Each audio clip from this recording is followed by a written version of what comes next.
Hello అండి, అందరూ ఎలా ఉన్నారు? నేను కూడా బాగున్నాను. ఈరోజు సాటర్డే లంచ్లోకి నేనైతే ఆలూ కర్రీ, అరటికాయ ఫ్రై, కొబ్బరి పచ్చడి చేశాను. 2 డేస్ నుంచి వర్షం కంటిన్యూస్గా పడుతుంది. అలా బాల్కనీలోంచి వ్యూ అయితే అలా ఉంది. మొక్కలకు నీళ్ళు పోయకుండా కూడా సరిపోతుంది. ఈవినింగ్ ఇంకా వేడివేడిగా కాఫీ పెట్టేద్దామని కిచెన్లోకి వచ్చాను. కాఫీ పెట్టేశాను నాకు, మా హస్బెండ్ కోసం. స్నాక్స్ కోసం అయితే లాస్ట్ టైం మా హస్బెండ్ హరే కృష్ణ బ్రాండ్ వాళ్ళది నూడిల్స్ తీసుకొచ్చారు. కుకీస్ కూడా తెచ్చారు, బాగున్నాయి. ఏం లేదు, సింపుల్గా ఒక మసాలా ప్యాకెట్ ఇస్తారు. ఆ నూడిల్స్ని మనం వాటర్ బాయిల్ అవుతున్నప్పుడు వేసి ఒక 5 minutes ఉంచాలి. తర్వాత దానికి కొంచెం మసాలా పౌడరు, ఆయిల్ యాడ్ చేయాలి.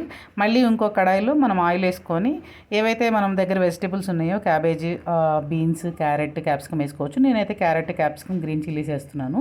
అవి కొంచెం మగ్గాక సాల్ట్ వేసుకొని దానిలో ఈ మసాలా పౌడర్ వేసి నూడిల్స్ వేసి కలిపేయడమే అనమాట. కొంచెం హై ఫ్లేమ్లో పెట్టి బాగా కలిపితే ఏంటంటే మనకి చల్లదగా ఉన్నప్పుడు వేడిగా తినడానికి బాగుంటుంది. అలా నేను నా బాల్కనీలో తెచ్చుకొని ఆ నూడిల్స్ని ఎంజాయ్ చేస్తున్నాను. బాగానే ఉంది, మొత్తం ఫ్లేవర్ అంతా ఆ మసాలా ప్యాకెట్లోనే ఉంది, స్పైసీగా కూడా ఉంది.